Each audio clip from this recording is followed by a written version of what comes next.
everybody unmuted here.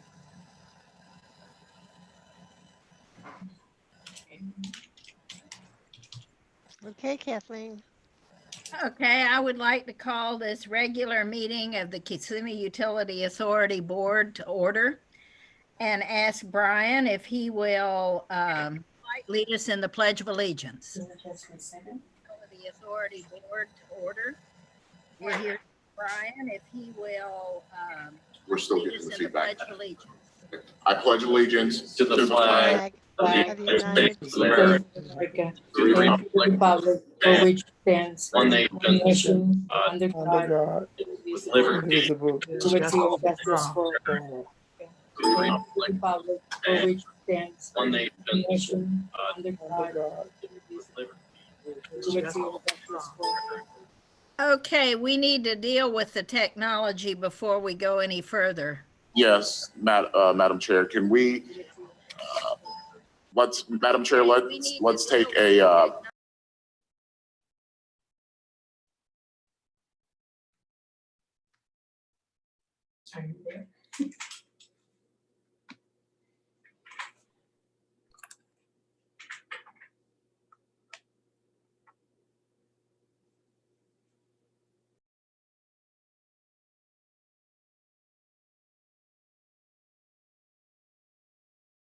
Okay, it looks like I've been unmuted. If I'm not getting the feedback, then we could go on to Jeff explaining some of the technology to us.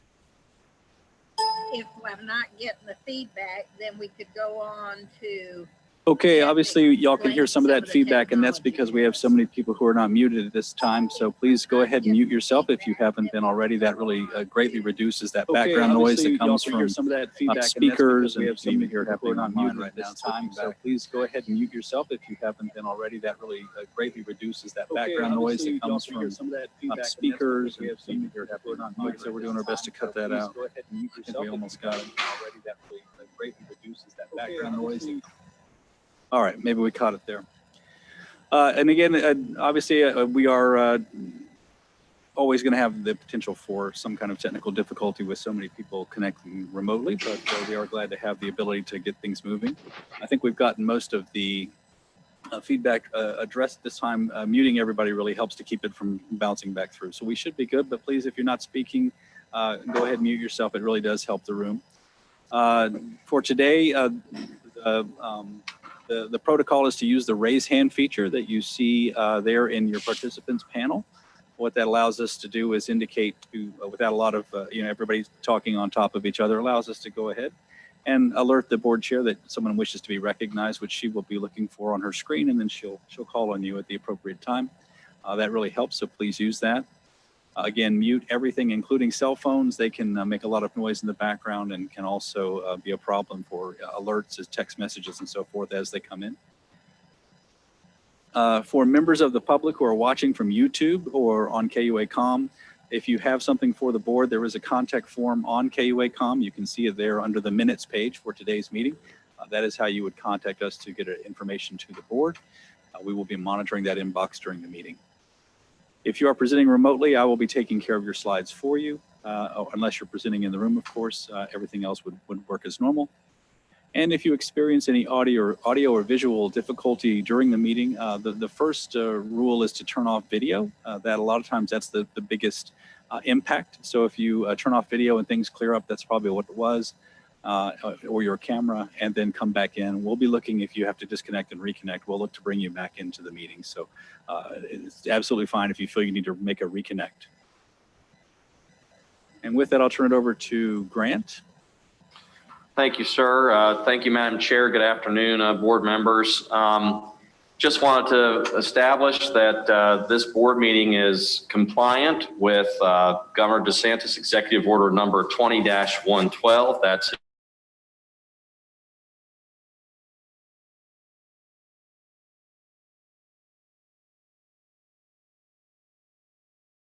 We just lost Grant when he got to the 20-112.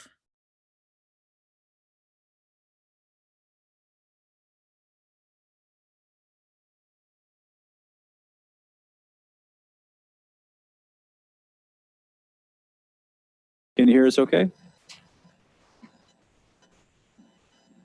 Testing. can hear you. I couldn't hear Grant after he got to the 20-112.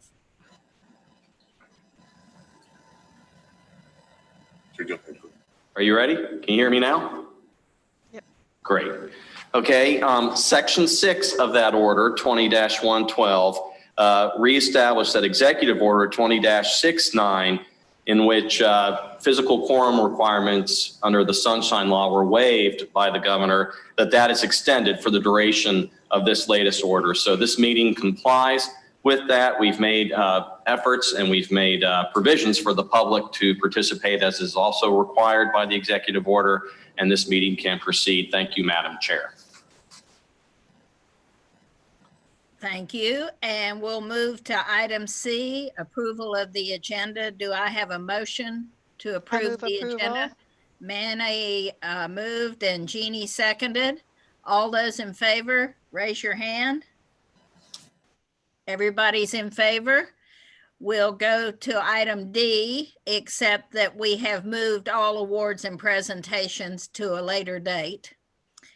Item E, hear the audience. Do we have any questions or comments from any members of the audience? No, Madam Chair. Okay, we will go to item F, the consent agenda. Do I have a motion regarding the consent agenda? I move we accept the consent agenda. Okay, and Manny seconded. All in favor, raise your hand. Okay, everybody's in favor, and we'll move on to G. There is no public hearing. So we will go to Susan's informational presentation. Yes, Madam Chair. Item H1 is a report on our customer satisfaction survey that we conducted at the beginning part of last month. And to walk us through the results of that study, we have got Taylor Falls with Great Blue. Taylor, can you hear us? Taylor just reconnected, so it'll just take a second. He must have lost his connection.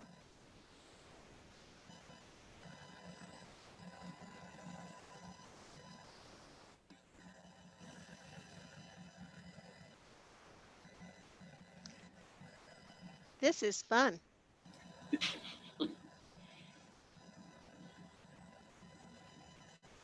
was there for a second.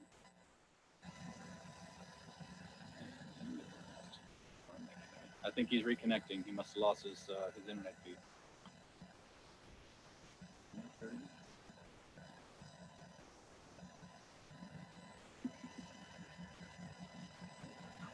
And maybe we can kind of have Kevin ready in case we have to reverse orders. Yes, Madam Chair. If it's okay with the board, we can go ahead and move to item J1, and we'll come back to item H1 when the Great Blue representative reconnects. Everybody okay with that? Okay, that's fine. Okay, and we've got Kevin Crawford here, Vice President of Finance and Administration, that's going to walk you all through what we're seeing from a financial perspective as a result of the pandemic that we're experiencing right now. And Kevin? Thank you, Brian. Madam Chair, last time that we spoke, we promised you, the board, that as this situation continued to develop, we would keep you informed of anything that we notice or observe financially or operationally.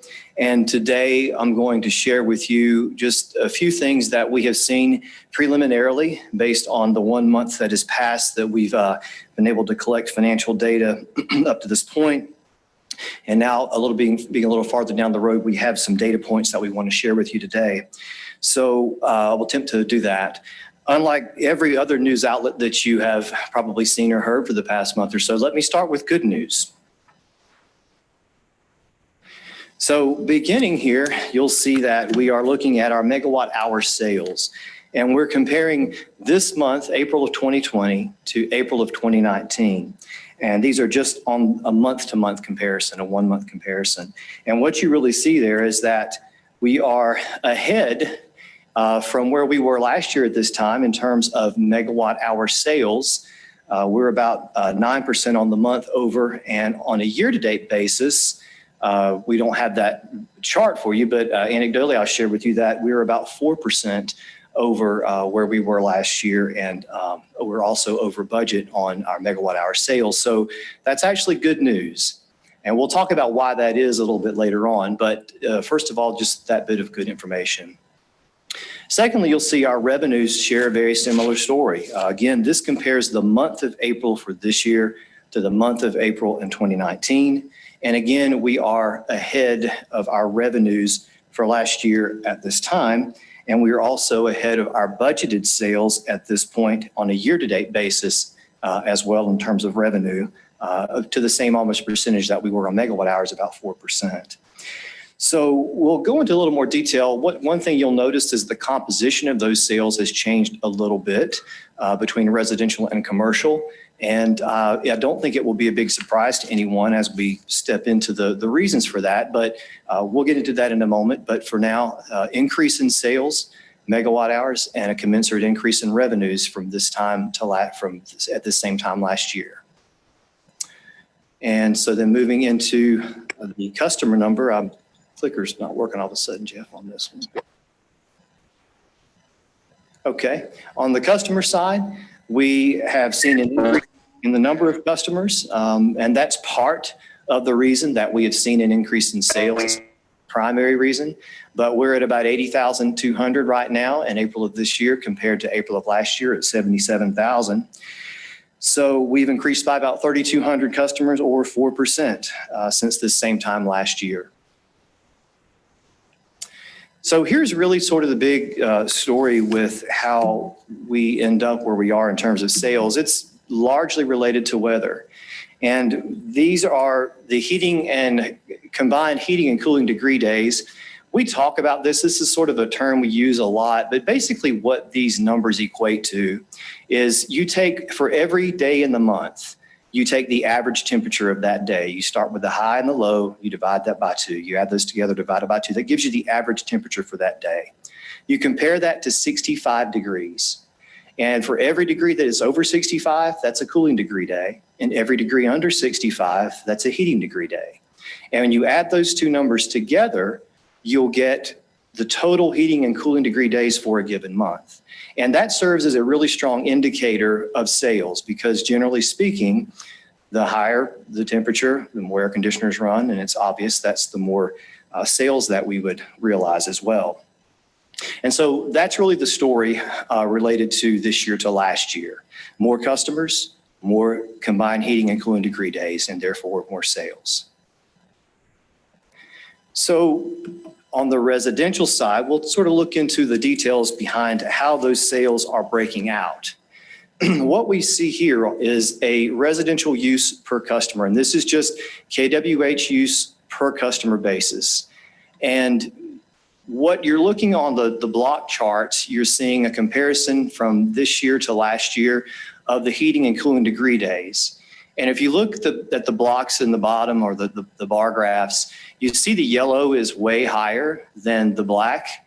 And basically that is similar to what you saw a couple of slides ago. We have basically just more heating and cooling degree days, more requirements for energy, and that translates into more sales. Now, the interesting thing that you'll see here is because of the timing of how we bill our customers, and you are probably all aware of this because you get your bill in the following month for the energy that you consumed in the prior month. And because of that, when we report May sales, April sales, that is largely dependent on March's weather. So a big percentage of our sales for a current month relates back to the weather of the preceding month. And so the April revenues that we see here, the increase in usage, the yellow line now at the top for 20, is largely correlated on the residential side with the increase yellow block that you see at the bottom over the black, which is an increase in heating and cooling degree days, which makes sense.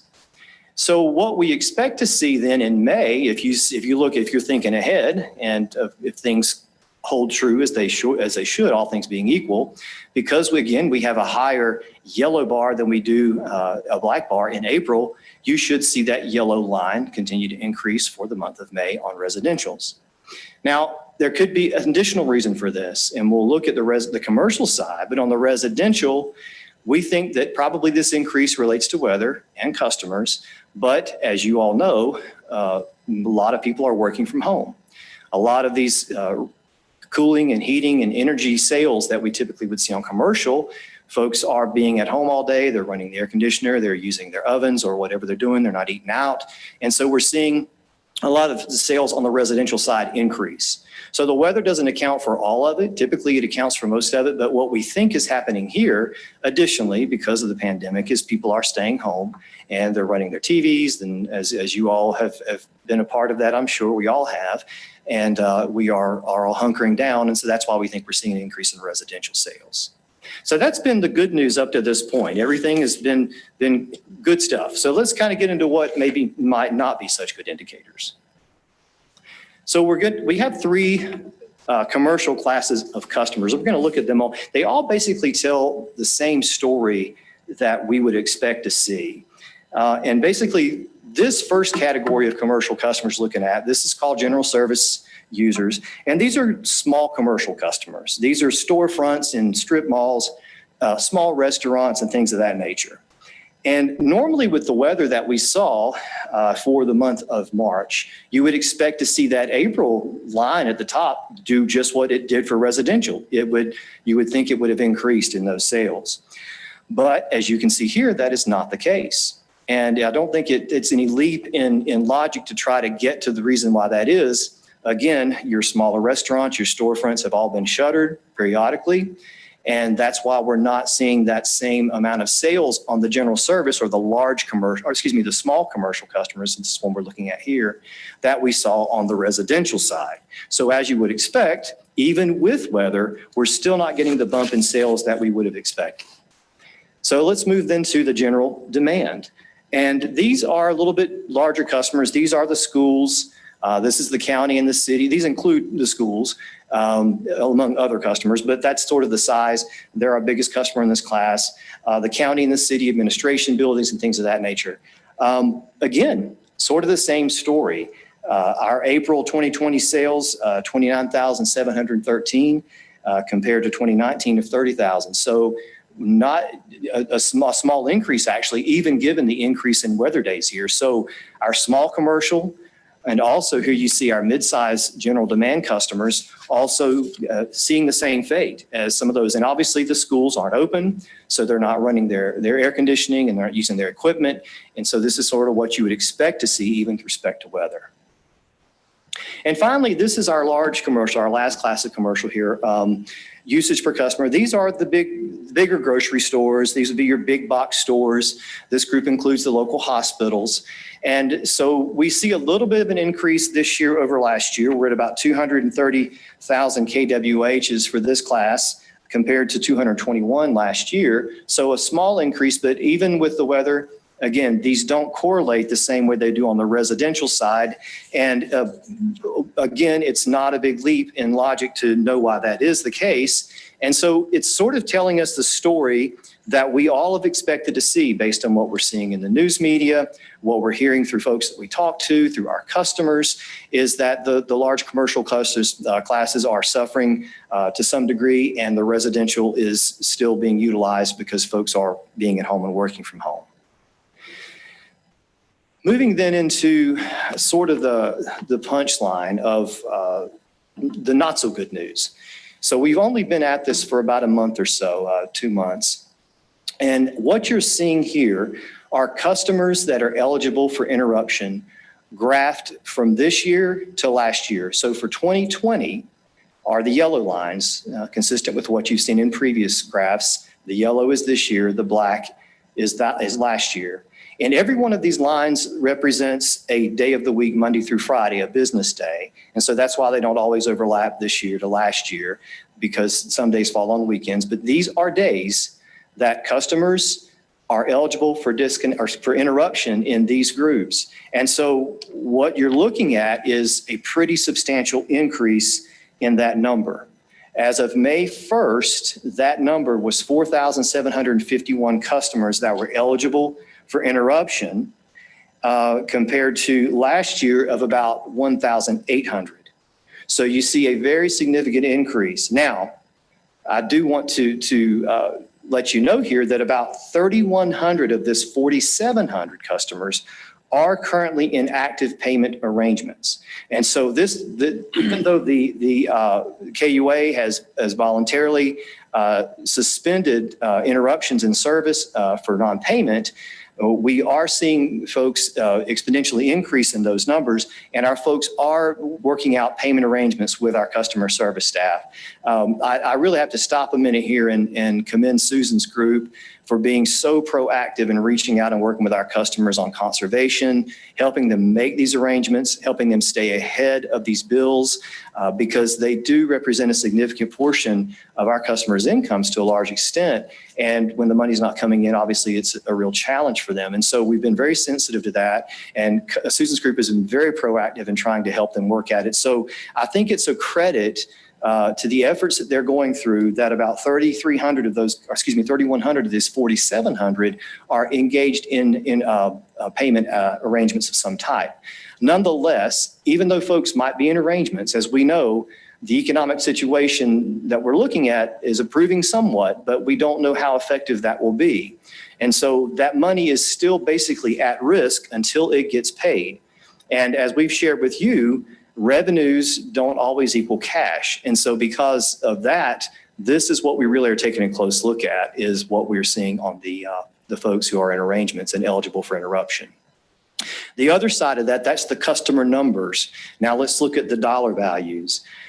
Looking in, the yellow compared to the black is 2020 compared to last year. And for each of these days, what you see is a cumulative increase since the beginning of the pandemic to the balances associated with those previous customers that I showed you on the previous graph. This is the balance of those accounts that are owed to KUA that would currently be eligible for interruption is $1.4 million. Now, of that 1.4, almost 720,000, so that's about half or so of those customers are in a payment arrangement status. So the 3,100 customers I told you on the previous graph were in active payment arrangements. That's the value of $700,000 or so is what that represents. And those are folks that we are working with now to get payment arrangements to work out for them. We continue to work with our customers to try to be sensitive to what they're going through. We have suspended a significant, I think the fees that we normally charge. I think to date, that number, KUA has foregone about $115,000 in late fees that we would typically be collecting. And that number is not reflected in any of these graphs. We have that on, we share that with executive staff every week as part of our update. But just so you know, we are being proactive and trying to work with our customers and do the very best we can to keep them on track to pay their utility bills. I'm happy to answer any questions that you might have at this time.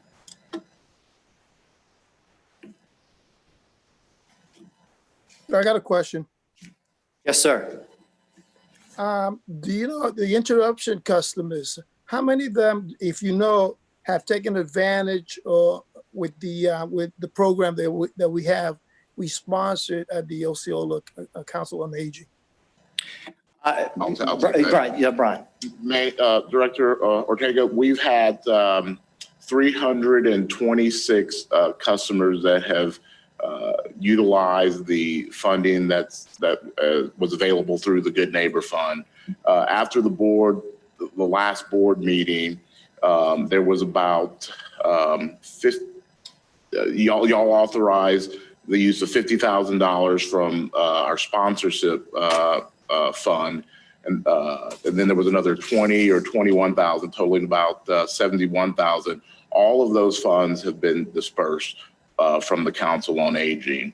Now, as you know, the contributions that are made to that fund are made on a monthly basis. So the contributions that were contributed in April will soon be made available to customers in May. Excellent. Thank you. Any other questions or comments? All right, just a comment. Great presentation. I had a bunch of questions, but he answered them all. So Kevin, great job. Thank you, sir. Thank you. So now we'll back up to the customer. Madam Chair, it looks like Director Urbina has a question. Okay, sorry. Ethel, you're going to have to unmute yourself. I can hear myself. Can you hear me?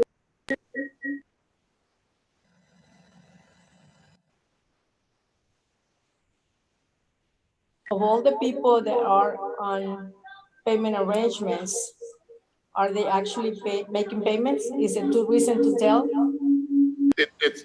Some have made payments. I don't have specific numbers, Director Urbina, as to what the amounts and how many have made payments on the arrangements that are set up. But it's something that we can certainly get firmer data and share with the board.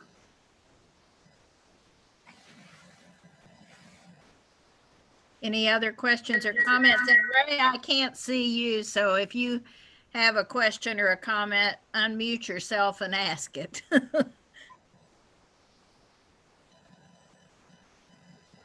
Okay, hearing nothing, then shall we go back to Taylor and the customer service survey?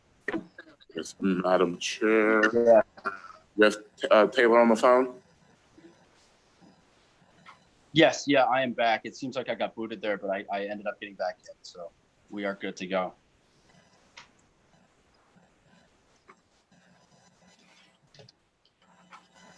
Okay, will you walk us through your presentation, please?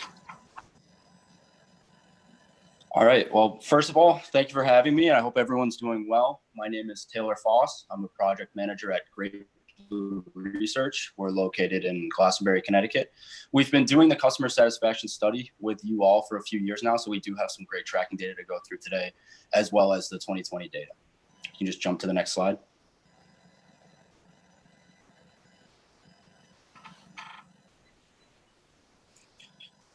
So just a brief overview of what we're going to hit today. Essentially, we're going to touch on in section 1 a quick project overview that gets into the research methodology and the turnout in terms of respondents. Then we'll go into the key study findings from a high-level perspective, specifically geared towards residential customers. Then we'll hit the same thing for commercial customers. And finally, we'll finish off with a sort of what would we do in your shoes, considerations and recommendations based on data analysis and our expertise in the industry of the utility field.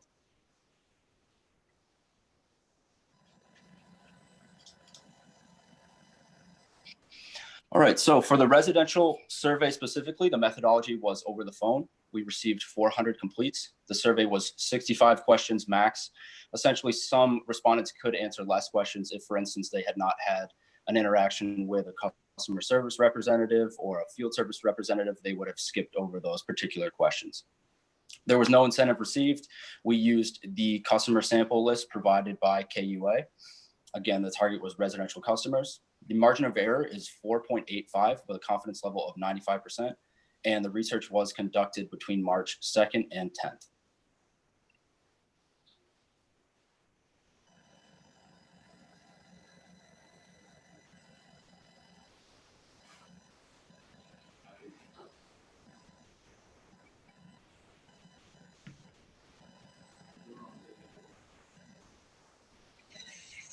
We're on page. Next slide, please.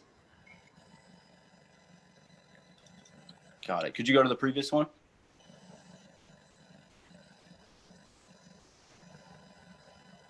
Perfect. Thank you. For the commercial segment, it was, again, a telephone methodology. We received 101 completes. There were 62 questions with that caveat of logic skips, the same as the residential survey. Again, there was no incentive received, and the customer list was provided by you all. As you can see down here on the margin of error, it was 9.71, so slightly higher based on the smaller sample size. The research dates were between March 2nd and 5th.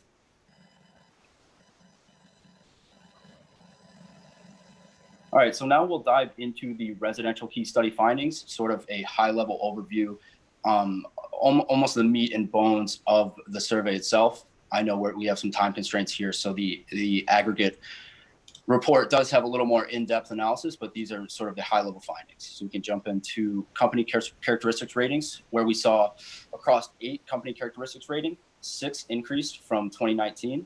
The most substantial increases were in helping customers use less electricity and being open and honest about company operations and policies. So what we do here is respondents have the opportunity to rate each of the organizational characteristics on a scale of 1 to 10. We then take what we call a top 2 box, which would be ratings from 7 to 10, and we remove people who answered don't know or unsure to any particular question.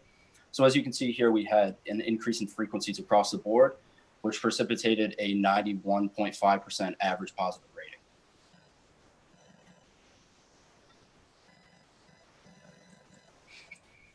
Looking at those same organizational characteristics, we compare them to our public power data source, which is a national survey we conduct quarterly among other public utilities, electric utilities specifically. As you can see in the data here on the left side, we have the 2020 KUA residential frequencies. And if you move over, it's the state of Florida, the national averages.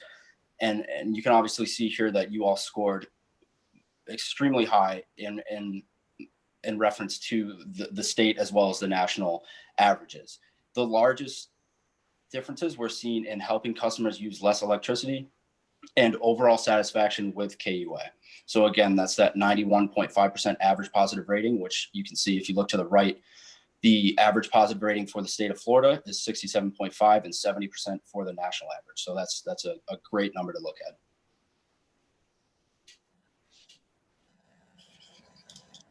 Something to keep in mind here, and it's a correlation that we see among utilities from a nationwide perspective. First contact resolution is strongly correlated with satisfaction, whether it be residential or commercial customer base. Looking here at the residential customer specifically, we saw a substantial marked increase in first contact resolution for KUA takes care of things the first time, reaching 89.1%. So when we look at those customers specifically, those 89.1% who said that KUA takes care of things the first time, we see on the bottom left here, their residential customer satisfaction increases from that 91.5% to 98.4%. So there's a strong correlation between customer service, taking care of the things the first time, and overall satisfaction. Moving on to the corporate culture characteristics, we looked at 5 different things, including level of involvement in the community, honesty in conducting business, accountability for its actions, well-managed utility, and a company you can trust. You can see here that there was a slight decline in the mean scores, and the largest decline was for level of involvement in the community. Nothing to go crazy about, no fires to put out here. Something to keep in mind is that we do see a sort of sentiment among residential respondents and commercial respondents as well, where there isn't necessarily a high expectation among electric utilities when it comes to community involvement and philanthropic endeavors and things like that. But there was a noted decrease in the mean scores there.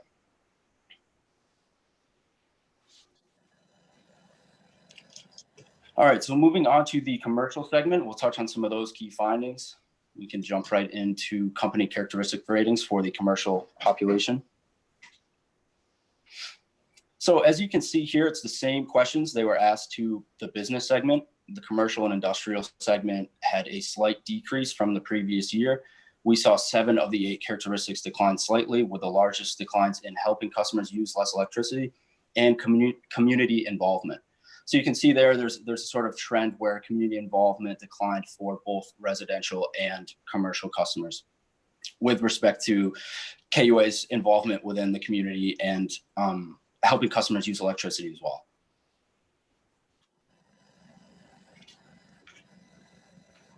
Again, here we see the correlation between first contact resolution and satisfaction. Although on the bottom left here, you can see that there was that strong correlation of 91.3% overall satisfaction with first contact resolution.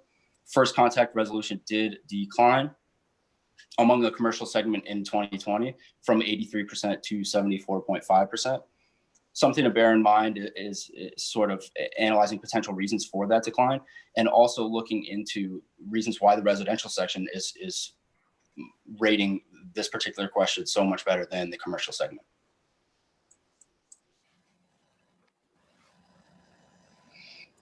All right, so similar to the residential segment, we see that the mean scores for corporate culture characteristics did decline slightly from 2019 ratings. The most notable declines, again, were level of involvement in the community. And yes, so that was the largest decrease, which precipitated the average to decline to 8.76, something to keep in mind when analyzing the results.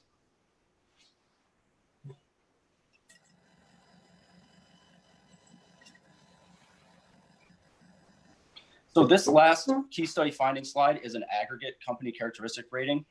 Essentially what we did here is we combined the 400 residential respondents with the 101 commercial respondents for a sort of composite analysis of the particular organizational characteristics. So you can see with the N value of 400 and 101, we get up to obviously 501. And when combining these two segments, we still see a very high average positive rating of 90%, much higher than the national average and the state average as well. The three highest ratings were being open and honest about company operations and policies, maintaining modern and reliable infrastructure, and overall satisfaction with KUA.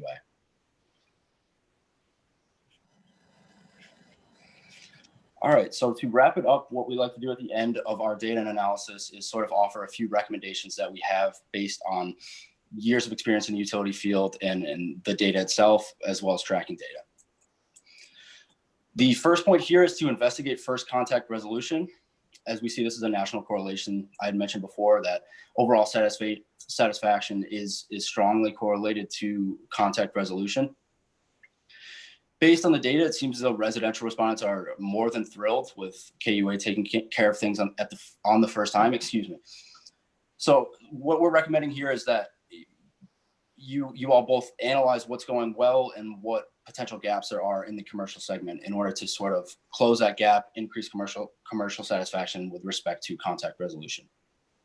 The second piece here is quite similar to the first piece with respect to kind of analyzing both segments and comparing and contrasting gaps, strengths, and weaknesses. Essentially, we're looking to analyze company characteristic ratings. We saw a large variance between the residential population and the commercial population. So it's important to keep in mind what's going well between the two segments, what sort of overlaps and what doesn't. I know there's some things that inevitably don't necessarily overlap, but it's something to keep in mind. And the last consideration that we have is to evaluate marketing communication efforts. I had spoken with some of the staff, and it seems as though the customer engagement efforts, including an increase in KUA sponsored events, did increase in 2019. Comparatively, the mean scores for level of involvement in the community declined. So there's obviously a discrepancy between the community efforts and the sentiment towards level of involvement in the community. In order to attack this problem head on, we're recommending that you evaluate marketing communication efforts with respect to events, funds, the Good Neighbor Fund, things like that. The idea here is that by increasing awareness and impressions, it will likely have a positive impact on overall sentiment and perception of the utility as a whole. And further, it could potentially increase corporate culture ratings moving forward.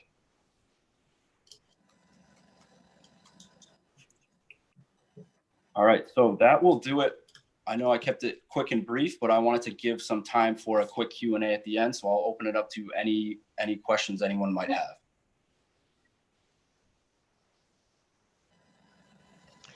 I have a question. Can you Go hear ahead. me? Yes, go ahead. Go ahead. Can some of the corporate uneasiness go to what's been happening in this past, in the first quarter, in that they don't feel that they're in great shape just with their businesses, and it might carry over to how they feel towards their bills? So it's a great point, and we, at the top of the presentation, I offered sort of the dates where we held fielding, and we like to keep that in mind because there's instances like the COVID pandemic where that can have an effect. We're currently offering through different utilities a sort of survey to analyze the current sentiment and perception regarding COVID, and we are finding that there is a sort of uneasiness. So those ratings could definitely have been impacted by the sort of timing of the fielding. That's a great point. The reason I'm saying that is because we're out in the community as much, if not more, than we have been, and that there shouldn't be any difference in how people are reacting to us because we haven't stopped doing what we've always done. So it's kind of a question mark to me why you would be having that reaction.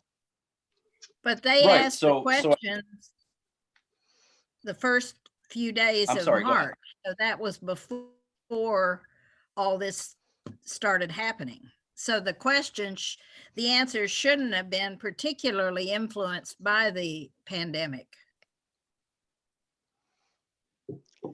That's correct. So there's a few things to keep in mind with the mean scores, especially when we're looking at the commercial segment. It was early on in the COVID pandemic, that early March, it Yes, was it still was. very much up in the air.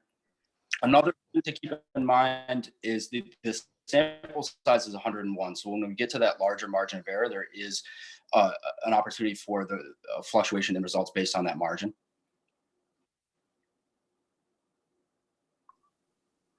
You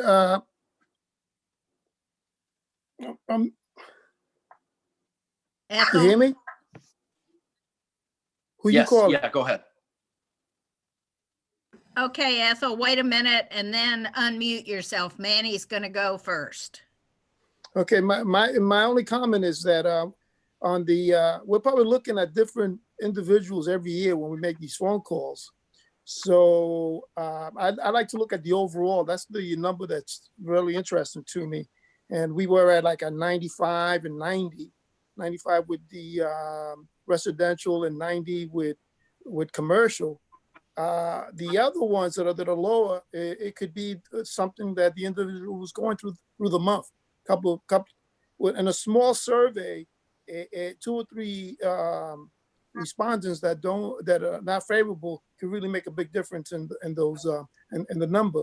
So I believe that overall, we will continue to do a great job in the community. Yeah, no, I think it's a great point. And again, that 101 sample size for the commercial segment in particular offers up that 9.7 margin of error. So it's a good point that one sort of disgruntled opinion has more of effect than, say, if we were to sample 1,000 people, right? But yeah, it's something to definitely keep in mind. And I think overall the story goes that your satisfaction ratings are extremely high, especially considering the national average, and the level of involvement in community is something to keep in mind and maybe track on in further studies, but it's no fire to put out by any means. I would totally agree with that. Okay, Ethel, if you'll unmute yourself. Nope, you're not unmuted. We can't hear you.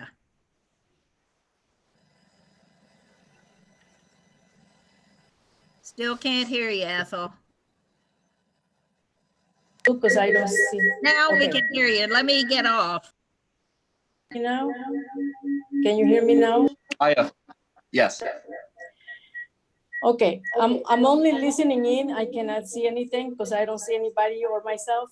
But I was thinking that number one, there is a possibility that the people that were surveyed are new customers, not familiar with KUA and the activities that KUA has done so well for so many months in the past. Number two, that is also possible that some of them expected us to get more involved about COVID-19. I don't know what else they expected from us to go out there and do, but it's possible that that's what they expected. And number three, that there are different people from any other times and very, very small sample of the customer base. So I'm very surprised about their comments. I expected that to be the best thing that we do and be rated as the best. But Madam Chair, I would like to offer, you know, late last year and early this year, you may recall, we were dealing with a very difficult position around the holidays with one of our commercial customers that also was very public and out in the news. Y'all may recall, I spoke to y'all about that. I'm not sure if that what impact, if any, that played, but certainly, I'm concerned, and I think we all are. We're going to work on our outreach, in particular with respect to our commercial customers in the year ahead.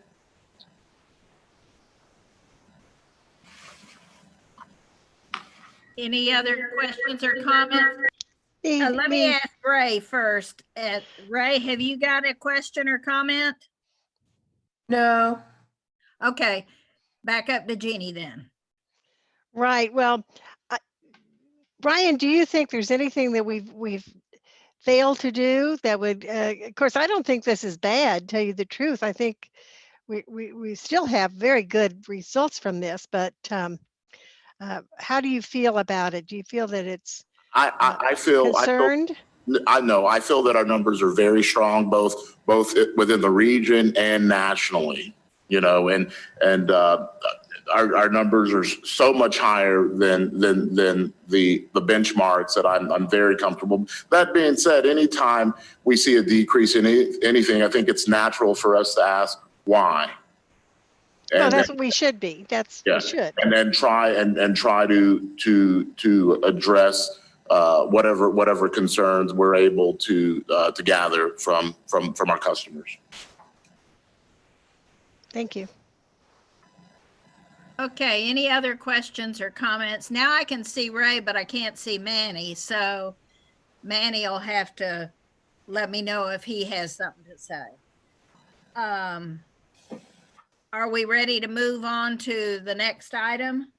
Staff reports? Yes, Madam Chair. We've got two staff reports this afternoon. The first is our DDD presentation. As I mentioned to you all this year, we didn't have our traditional disaster drill day, as you can imagine, but we did do some tabletop exercise and tried to incorporate some of the lessons that we've learned thus far as it relates to this pandemic, and try to position ourselves in the very best position to be prepared to respond to the ongoing pandemic, but also the quickly approaching hurricane season. And to walk us through that presentation, I'm going to ask Mr. Jeff Gray, Vice President of IT. Thank you, Brian. As you know, as Brian said, each year we do a drill, and we're very aggressive with our drilling. It always came with me from my prior military experience that we would just the worst day ever and try to combine as many broken and debilitating situations and scenarios as we could to normal operations and try to simulate what it would be like in something such as a severe storm.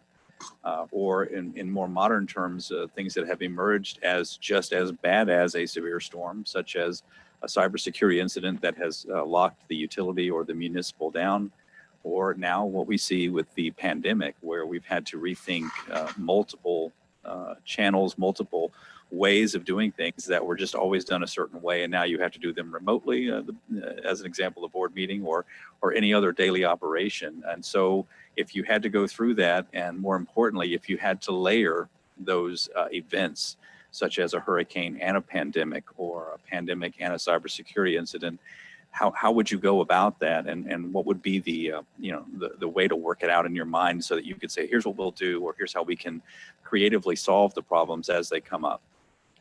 We normally do that as a drill, but this year, because of the pandemic, it really wasn't something we could do easily to bring people together when you've got to have social distancing and all the other things, as you can imagine. How do we do a drill with people in the same room to do first aid, for example, or go through some of the other scenarios? So we're already in the pandemic drill, and we have been for months now, but there are things we could learn. So we did an assessment rather than a drill. We had each department take back a series of questions, and they have been compiled into a report that'll be made available to you if you have not already received it.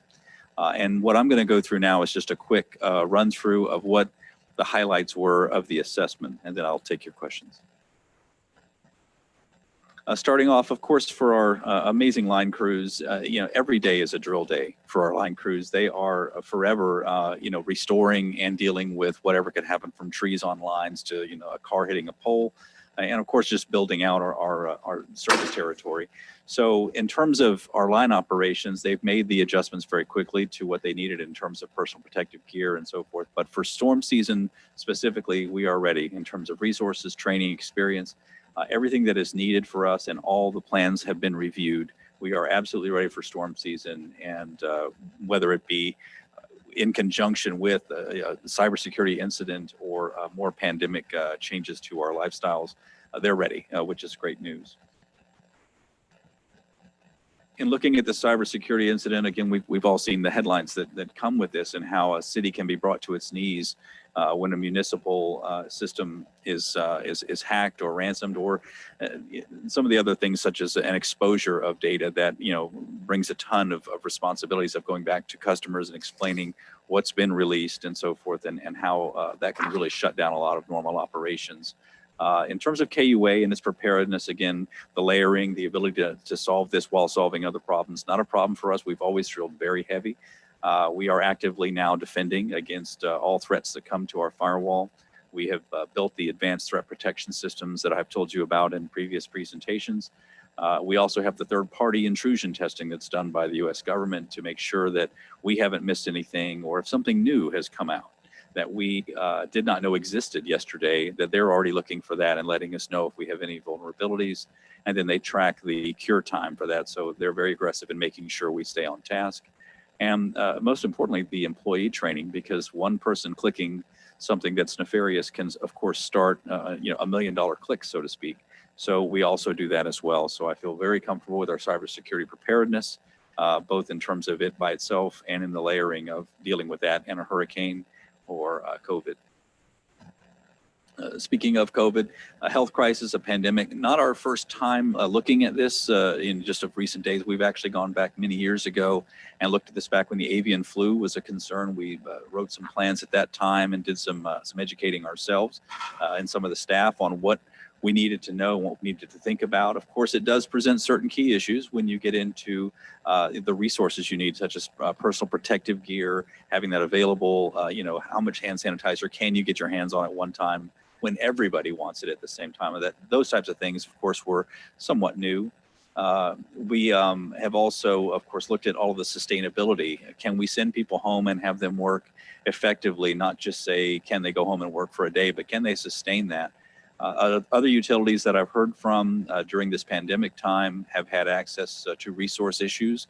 They mainly had the typical desktop computers. They were not running laptops per se. We realized years back that we really wanted to have everybody on somewhat of a laptop standard for this very reason, because when you send people home the night before a hurricane, or maybe it's something like this, we would rather all the resources be dispersed through the service territory rather than have them all in one place where there may be a fire or some other damage that now renders your computer abilities, mute. So we wanted to have that spread out. We've built that out over the years. We do appreciate the board following our suggestions on going with a standard for laptops and mobile computing more than fixed. And that's served us very well during COVID. I'll share some numbers with you in a minute on how many folks are actually working from home. And so with all of that, we've handled it well. Operations have continued quite smoothly. Of course, it's better to have folks face-to-face communications, a little more optimal, and just in general, we're used to working that way, but we have been able to get through this and sustain it over a period of time, which I think is a great success. And currently we are working on the back to work plan. There is a lot to that. We don't just open our doors and say it's over. There are many sort of posturing steps we need to go through before we can do that, following both the state, the governor's guidelines, local county ordinances, and so forth. All of that has to be taken into account, as well as, of course, the best practices in terms of health and prevention. So that's all being done as well, and we're efforting that as we speak. A quick look at by the numbers, a lot of resources that make up KUA. These are just some highlight numbers here on the left. We have more poles, more transmission, more service territory to serve. in terms of our resources every year. We do track those numbers and just try to look, reflect and see how it's growing. But those resources are all accounted for, ready to go, and actively being used. The years of experience I thought was an interesting number there on the right-hand side. You know, that is a phenomenal number when you look at how many years of pure KUA experience that we have. 3,400 years of experience ready to go and serve our customers, keep the lights on, and be reliable in times of storms or any other thing that may come our way. The workforce, we wanted to just point out how many folks had to unexpectedly head home.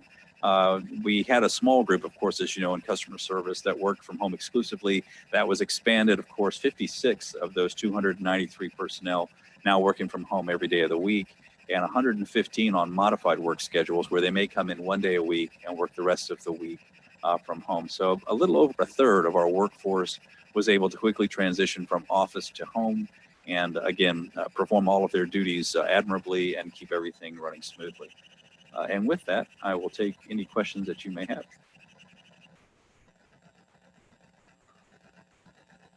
Anybody have any questions? Okay, thanks a lot, Jeff. And we'll move on to Chris. Yes, Madam Chair, we've got Chris Jant, Vice President. Good afternoon. This is my semi-annual report, and if you recall the last report I gave last year, we talked about social media, and one big component of social media is the use of video. So I wanted to just touch base on how KUA is using video to educate and inform our customers.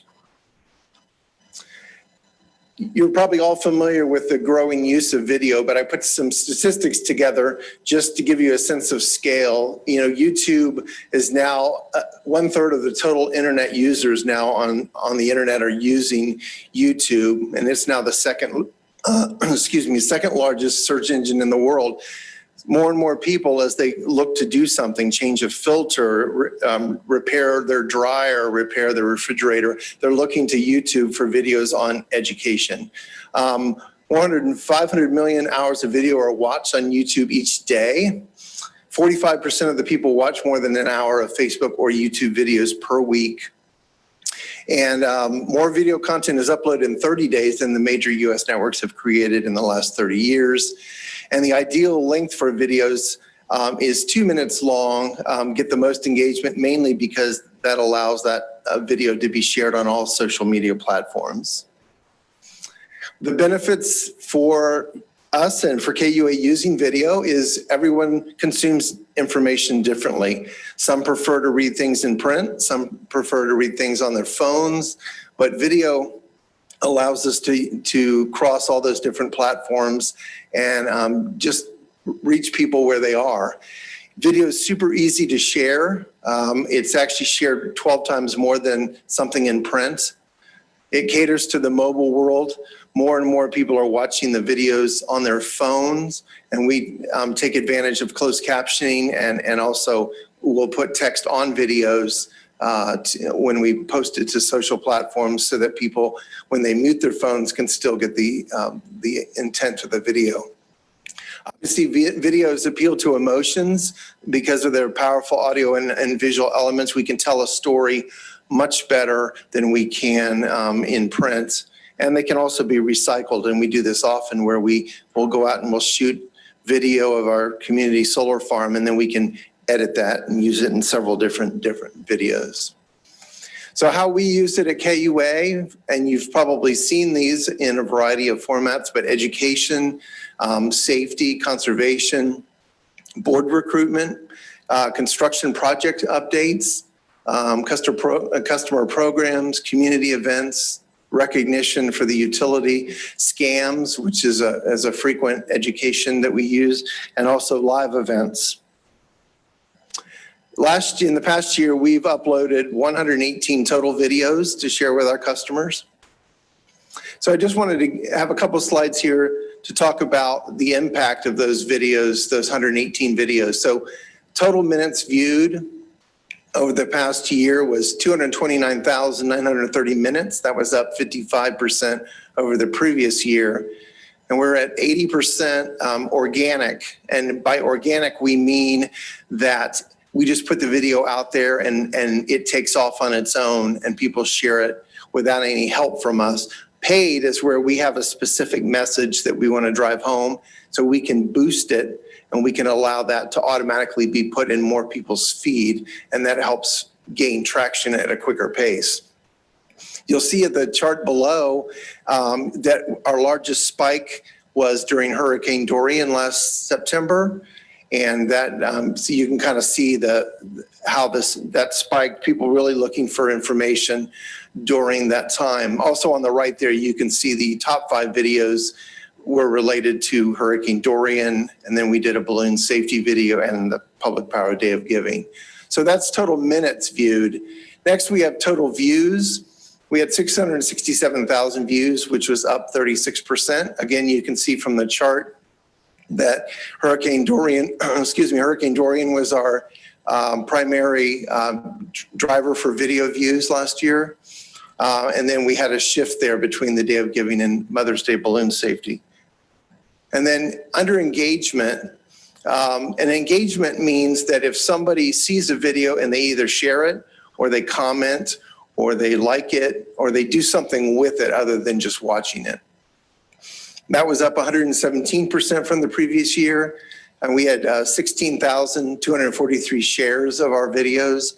And again, the top 5 most shared videos in last year were all Hurricane Dorian related. So this is a big thing, net followers. And why we track this is ideally when we show a video, we produce a video, we share it, but ideally we want customers to follow us, follow KUA online, so that the next time we release a video, they'll be sure to see it. So in the last year, we gained net followers, almost 6,000 new followers because of videos that we posted. That was up 131% from the previous year. You can see again, we had a big spike during Hurricane Dorian, but we also had a big spike early on in the hurricane season when we released our hurricane guide and had a lot of video information online about hurricane season. So that was a spike at the beginning of the year. So looking ahead at, or looking back at the whole year, this is a synopsis of the top 20 videos that we shared or produced. And this takes out all the hurricane related and just with it, with the different topics other than hurricanes. And you can see there's a wide variety of everything from community events to how we restore power to energy saving tips. So there's a wide range of things. We do it also for educating. We have a video too that we produced on acclimating people to our new AMI portal. So I wanted to just show a quick, I've got 4 short videos. They're all about 45 seconds. But just in case you haven't seen them on our social channels, I just want to give you a sampling of just some of the videos that we've produced in the past year.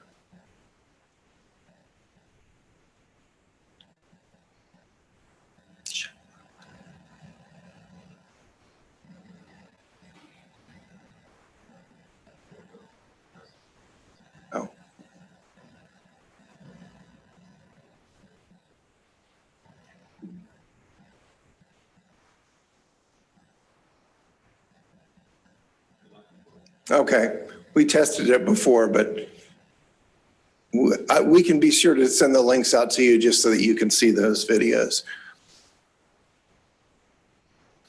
Oh, so the last slide that I had that I just wanted to bring to your attention is, you know, as part of KUA's strategic plan, that involvement in the community events, we have a benchmark that we've set of 17 events for this fiscal year. Or this calendar year. And obviously we've been greatly impacted by the cancellations due to the coronavirus. So new event protocols are being established. Matter of fact, I was just on the phone today with the city trying to see where they are in terms of establishing new protocol for events. We just wanted to bring this to your attention that we do have that target out there. We're going to continue to work really hard to be creative in how we attempt to reach that goal. We're still striving for that goal, but knowing that we're going to go potentially months and months with no community events, the impacts, there could be potential impacts at the end of the year. And we just wanted you to be aware of that now. So with that, if you have any questions, I'm happy to answer. Jeannie?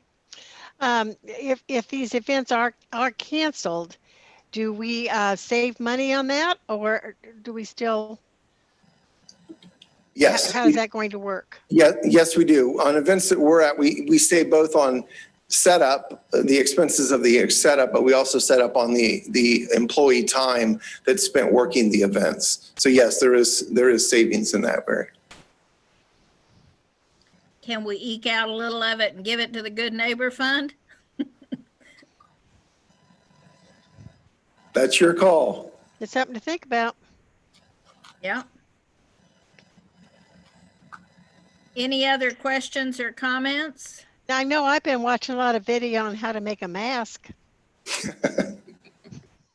Yeah. They ain't pretty, but they work. And Manny, I can't see you, so do you have a question? Okay, hearing nothing from Manny, I'll assume he doesn't. And thank you, Chris. Thank you. And I wanted to thank you for all your participation. A lot of these videos, and one of the videos that we were going to show was each of you have been involved in shooting these videos that help inform our customers. And I know it might not be your favorite thing to do, but I know our customers appreciate it, and they always look nice, and we get a lot of traffic with them. So thank you for your part in making those videos successful. Sure. Moving on to L, hear the attorney. Thank you, Madam Chair. Board members, can you hear me? Yes. Great. Yes. Excellent. I'll proceed. So I'm going to begin with a piece of potentially good news out of Jacksonville. If you've seen the news reports, JEA has a new board of directors, and they have come out very strongly that they are a public power utility in the state of Florida and intend to remain so. They also asked their just recently departed CEO Melissa Dykes about FMEA membership, and she indicated that they were in discussions with FMEA, as you all in March or the end of early February had attended that meeting and saw. Along these lines, the new interim CEO is Paul McElroy, their previous CEO of many years, and a friend of public power, and all indications coming from Jacksonville are that they are going to be coming back into the fold. And so today the FMEA board of directors voted to welcome JEA back in once Amy Zubley and JEA CEO work out the details. So that's potentially very good news for public power in the state of Florida and for all of us. Secondly, the governor, as you know, just issued phase one reopening of the state economy. It went into effect on Monday. And I mentioned how that impacted our lack of a physical quorum today, that we are allowed to do that under his order. However, the reopening task force that the governor formed in phase two, which is the next phase, I wanted to alert you that it does call for restoration of the in-person quorum requirement, and that there will be no more than 50 people allowed in attendance at meetings. I want to let you know that our section of the bar, the city, county, and local government section of the bar, has some concerns about doing that in phase two. I believe that those will be voiced at the appropriate channels, but that might be coming down the pike. So I just wanted to keep you informed on that. And finally, a legislative update out of Washington. Congress just passed, while we've been out over the past month, Congress passed a fourth COVID-19 relief bill. It's supposed to open up more money for small businesses, truly small businesses. Outside of that, the bill itself has no direct impact on KUA. However, things have been happening with regard to the third COVID-19 relief bill that was called the CARES Act. And in that bill, there was a lot of money, almost $500 billion set aside potentially for state and local government. The Treasury Department issued regulations indicating that that money would only be available to cities and counties that have a minimum population of 1 million people. So that doesn't benefit us directly. But we are getting indications from APPA in Washington that the Federal Reserve may reconsider that and make what's called this municipal liquidity facility, that's where all the money's being housed, available on the basis of revenues backed by bonds. And we qualify as a utility, as a municipal government entity that has revenues backed by bonds. They're looking at thresholds. I don't think the smallest utilities will be available, but they did mention APPA mentioned a potential $200 million threshold, which would include us. We're right at the cusp of that. So maybe there will be money available to us to help us get through what we're all, yes. You can finish. I have a question when you're done. Oh, okay, thank you. Maybe there will be some money available to us to deal with a potential liquidity crisis. The other thing that's happened is that the original CARES Act does allow small businesses that qualify for loans to use up to 25% of their loans for their utility bills. So that might be something that's able to help us as well. One other thing that's happening with regard to that money, apparently the state will be getting money that can be accessed by utilities like ourselves, by cities like Kissimmee. The state will get that. That means we have to work with the governor's office, and our folks in Tallahassee, our lobbyists with FMEA, they are in active talks with the governor's office. They told us to stay cautiously optimistic that the governor's office is aware that this money may be available to help cities and city utilities like KUA to get through this crisis. So we have not been told no, that nothing's going to be available to you. So we just have to stand pat and see if both the Treasury and through then the Federal Reserve Department will make money available if we feel we need to access it, and if the state will do so as well.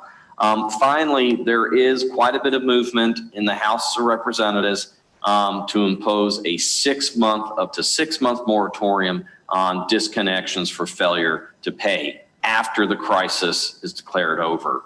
APPA is working on that issue and is reminding Congress that, okay, if you're going to keep us from collecting monies that are owed, you have to find a way to help us finance operations to meet operating expenses, because our linemen, our power plant operators, our system operators, our call center folks, our IT folks need to be paid so we can keep the power on. Can't just say you can't cut people off and provide no financing to the utilities involved. So there's a lot going on and there's a lot of uncertainty, but I understand Director Van Meter had a question, Madam Chair.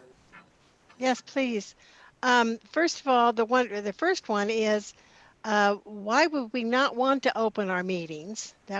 You had said that we just weren't too sure we wanted to do that. I would think we would be very happy to open our meetings again. And the second one is, as far as the money's concerned, I hope we don't go after this money unless we absolutely need it. I don't think that that's the right thing to do. I think we ought to be very cautious just because there's money there, not just go to the well, and only if we really need it. Those are the two things I wanted to say. First of all, what was stated by some members of the section I belong to, the city, county, and local government section, was that there were folks that were concerned that a lot of elected officials in this state and appointed officials are either 65 and over or have underlying conditions, and basically forcing them to go and meet in public and to could be a problem. The other thing is that 50 people, we don't know where the virus is going to go. There are indications that that things are quieting down. There are other indications that they're getting worse. 50 people in this boardroom, it might be pretty hard to maintain our 6 feet of recommended social distancing. So that's the concern of the city, county, and local government section. Not that we desire to keep the public out, but that we desire to keep our policymakers healthy and to keep the members of the public healthy. The second thing is, knowing our CFO, I don't see us going hat in hand anywhere unless we absolutely need it. But if we're not going to be able to utilize normal collection efforts to collect monies that are owed to us because people through no fault of their own can't pay us, there could be cash flow issues. Every organization has to meet operating expenses, and you need money to do that. So if there is a shortage and that money is available, that's just another option potentially for us down the road. Well, that was my comment, and only if we have to use it. Any other questions or comments? Yes, Ray. Okay. With the disconnections that you were speaking to, are they both for residential and commercial customers? My understanding is the moratorium is residential only. Residents only? Okay.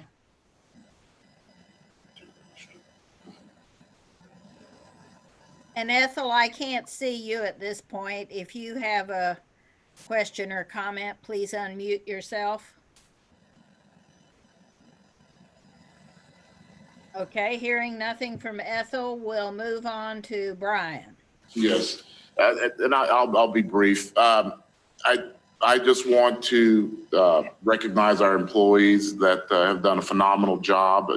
Jeff kind of touched on this earlier in his presentation, the manner in which they were able to adjust and adapt to the circumstances so quickly, and still provide the level of service that our customers expect. I'm extremely proud. I'm also very pleased to announce that none of our employees have been impacted by this virus, and so that's a testament to how serious they're taking it and the precautions that they're taking. Here are your reminders, your board reminders. There's a lot of cancellations there. You can see that. The only other thing that I would add is, as we use technology and Zoom, we're going to have challenges. So if there's anything that you feel that you missed, the presentations that were presented today are on the SharePoint site and available to each board member, both the DDD, the customer satisfaction, and Chris's semi-annual reports. I just want y'all aware that those are out there, okay?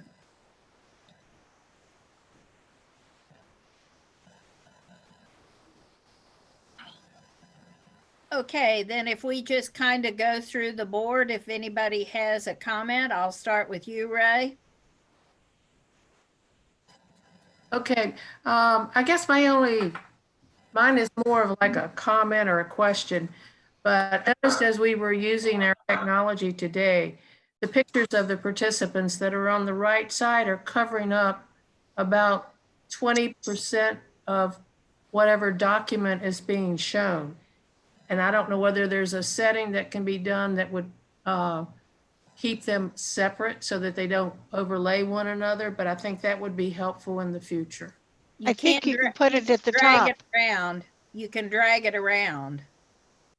I can drag what around? All our pictures. Just put your finger on them and drag them out of the way, and you can see what's under them. Well, but yeah, as long as I have read what's on the opposite side, yeah. Does it cover? I think you can put them at the very top of it too, if you string it out lengthwise. Maybe. Let's see. Work. Okay, Manny, have you got any questions or comments or? No, great job, Chairperson. You did a great job controlling this this natural event here that we had today. But no, great job by the staff once again.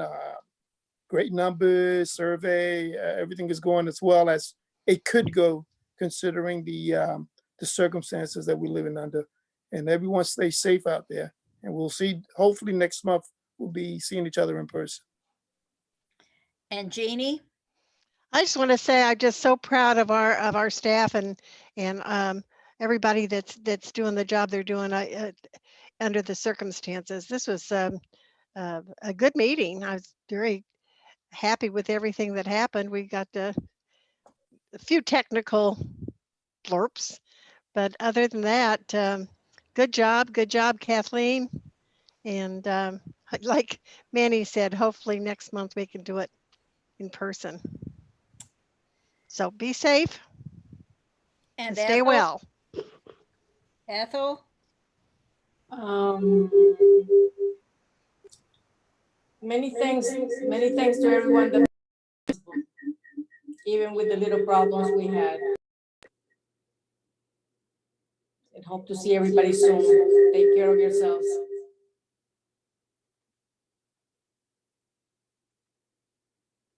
Okay. And I just want to thank all the employees. Y'all have done a great job of keeping us up and running and staying ahead of the wave that was coming. And also wish Jeannie well on Monday, and we'll all be thinking about you.